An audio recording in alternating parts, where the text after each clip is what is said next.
Hi, I'm Dr. Drew and welcome to my YouTube channel. This is a channel not on medicine, but on all the other aspects needed to live our medicine lives.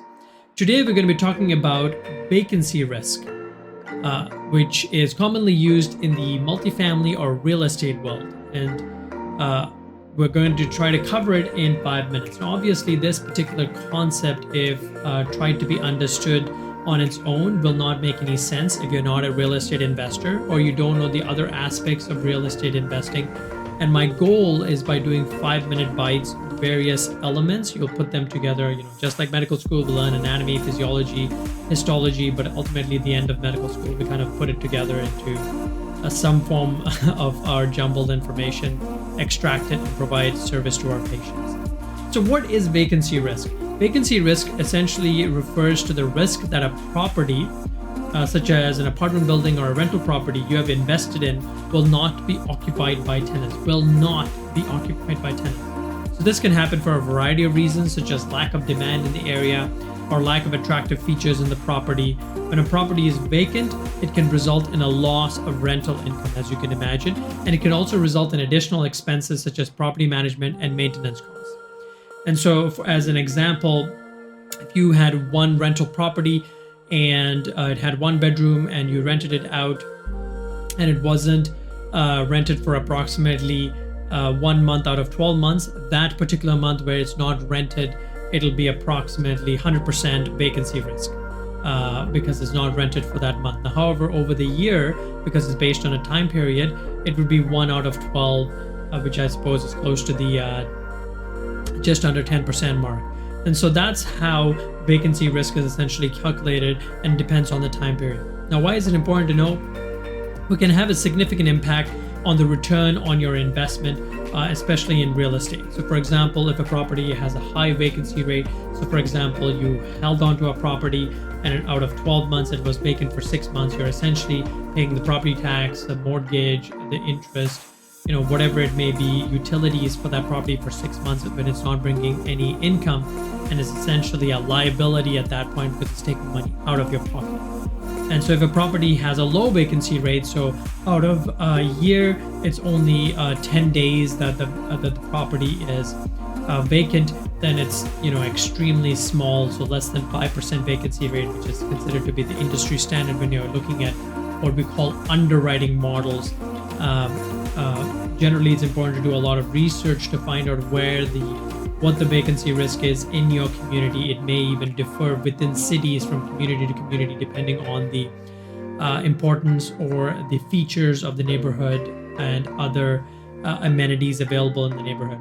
It can result in a lower return on investment if you have a high vacancy risk. So it's inversely related. So a high vacancy risk is basically inversely related to your return on investment, and a low vacancy risk is related to a potential high return on investment. I generally don't say high return on investment, as the rental income will be able to cover the expenses of the property. You will essentially have net profits, and if it's multifamily, it's called net operating income, but in the case of single family homes, it would basically be net profit after expenses are taken into account. And so how does one go about calculating the vacancy risk? Well, there's various calculators available, again, publicly available tools. I have my own Excel calculators, but having used these publicly available tools, I wouldn't say that mine is any fancy or beneficial. It is tailored to the type of rental properties that I tend to buy or look at, the type of multifamily properties that my team looks at, and so it's dependent on that. And so to use vacancy risk in your investment decisions, you can start by researching the local real estate market in the area you're considering investing in. As I said, it can vary between cities, and obviously within cities, it can even vary depending on the neighborhoods. Look at the vacancy rates for the last 10 years for similar properties in the area, as well as the average rental prices. Additionally, you can look at the local job market. A strong job market indicates a higher demand for rental properties, so a lower vacancy risk. The common thing is, for example, when university students are going back to university, the vacancy risk tends to be lower during those months. When buying a property, consider the features of the property such as size, location, and condition. Desirable locations have lower vacancy risk, and consider hiring a property manager. So, wow, that's 5 minutes. So, all this is a very complicated topic, and I'm trying to summarize it in 5 minutes.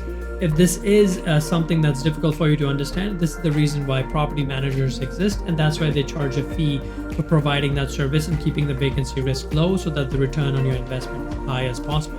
And obviously, they do other things like handling property maintenance and so on. And so, in conclusion, vacancy risk refers to the risk that a property you've invested in will not be occupied by tenants, which can result in a loss of rental income, additional expenses, and then a lower return on your investment because it's inversely related to the vacancy risk.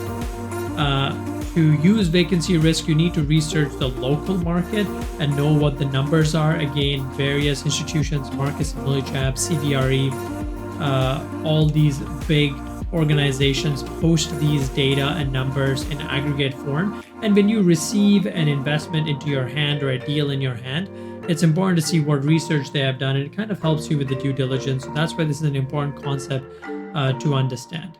So hopefully this serves as a summary of this particular concept.